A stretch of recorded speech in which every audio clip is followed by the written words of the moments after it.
A ni'n dechrau Prynhawn ma wrth edrych mlaen at ŵyl gymunedol Gymraeg fwyaf o'i math ac yn helir yng Nghymru. Gŵyl Tafwyl fydd yn cael ei chynnal ar dir Castell Caerdydd ddydd Sadwrn yma y 15fed o Fehefin.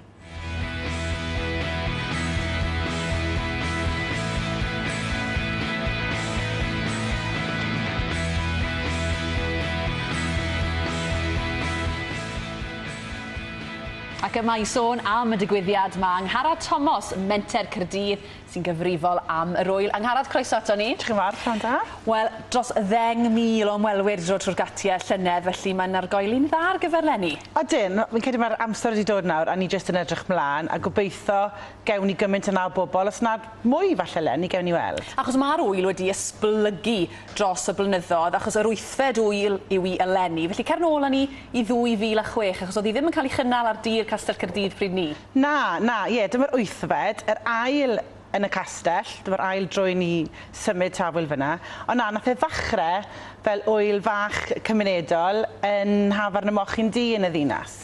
Dwi'n meddwl nathon ni benderfynu fel menter bod angen rhywbeth o codi proffil yr iaith a rhywbeth o ymbarel, ŵyl ymbarel, a dod â lot o gymdeithasau, mudiadau Cymraeg at ei gili, a na beth wnaethon ni. Oedd hi'n llwyddiant reit o'r dechrau cynnar, achos dwi'n cofio dod yn ar ôl cwbl o flynyddoedd, ac oedd yn amhosib gael I mewn i'r dafarn, gallu'n rhoi nôl cwbl o weithiau, hynny di jyst dim lle I mewn yn y dafarn, ond oedd yn llwyddiant reit o'r dechrau? Dwi'n meddwl ni wedi bod yn eitha lwcus, gan bod ni wedi tynnu gymaint o bobl mewn o'r dechrau, ysgolion, corau, cymdeithasau, oedd gyda ni gynulleidfa yn barod, really, trwy dynnu'r ysgolion, dod â mam a dad, mam gi gyda nhw, ni'n lwcus iawn, a ni wedi cael cefnogaeth anhygoel, nifer fawr o bartneriaid, a ni jyst wedi tyfu'n rhy fawr, really, i'r Mochyn Du, a mae'n ffantastig erbyn hyn bod yr ŵyl wedi datblygu gymaint, a ni'n gallu llenwi safle mor ffantastig a mor fawr a Castell Caerdydd. A pa fath o ddigwyddiadau wedyn oedd yn cael ei gynnal yn ystod yr wythnos fel petai, oedd Tafwyl mewn ffordd yn ddechreuad arni, ond mae'n wythnos o ddathliadau o'r iaith Gymraeg yn y brifddinas, yn dwi? Ydy, o'r dechrau mae'r wythnos yn debyg iawn. Mae mwy o bethau'n digwydd erbyn hyn, siŵr o fod, ond eto dibynnu ar bartneriaid a cymdeithasau sydd yn bodoli ac yn gweithio'n galed trwy'r flwyddyn, ni'n dibynnu arnyn nhw I gynnal gweithgareddau yn yr wythnos. So gobeithio bod rhywbeth at bawb, at dysgwyr, at rhieni, falle plant bach, at teuluoedd, rhywbeth I oedolion, gigs, bobl ifanc, unrhyw un, llenyddiaeth, comedi, mae lot o bethau yma. Ydy'r wythnos wedi cychwyn neu yr ŵyl ydi cychwyn yr wythnos? Wel, mae yna gig nos yfory yn Hafarn y Duke of Clarence a Clwb y Duke sy'n trefnu honno, a Maffia Mr Hughes. So mae lot o edrych mlaen I weld Maffia lawr yn Gaerdydd nos yfory. Mae Ffwrnais Awen wedi perfformio penwythnos diwetha, so hwnna'n rhywbeth o ddechrau ar yr ŵyl. A Ffwrnais Awen yw rhyw fudiad drama? Ie, Ffwrnais Awen yw grŵp drama ar y cyd gyda'r Erydd a Efenter sy'n cwrdd lawr yn Ganolfan yn y Bai, a fi nhw'n perfformio dros y penwythnos yn Theatr Sherman. So mae'n just yn teimlo nawr bod wedi really codi hwyl, a mae pawb yn edrych mlaen. Fi'n siŵr. Be am dydd Sadwrn, be fydden ni ddisgwyl yn hir y castell yng Nghaerdydd?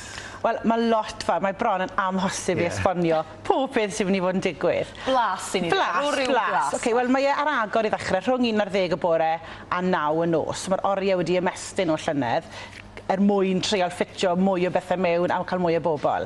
So 11 a 9, band Geraint Jarman fydd ar y llwyfan I orffen y dydd, ond mae yna bandiau eraill, mae Tsunami, Cowboys Sos Botwnog, Hugh Chiswell, Heather Jones, Cassie Wyn o ran bandiau.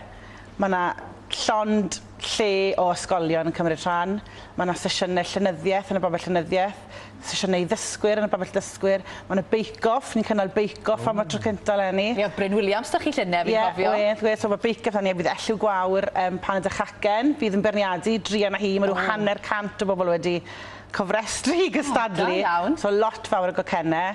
Bydd tecni cwestiwn ar, bydd rhywbeth gwyddoniaeth I wneud, chwaraeon, lot fawr o bartneriaid chwaraeon. Be di sefyllfa o ran arian ar hyn o bryd, achos mae yna dipyn o sylw wedi bod ar raglenni newyddion yn does ynglyn a nid problemau ariannol, ond ansicrwydd ariannol, ynddo? Ie, gathon ni rhywfaint o siom dechrau'r flwyddyn pam gath y grant ni wedi bod yn derbyn gan y cyngor I dynnu.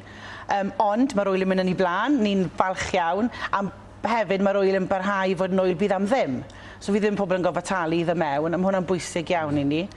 Ni wedi cael rhywfaint o arian gan y Llywodraeth leni i gyfro y golled ariannol yna.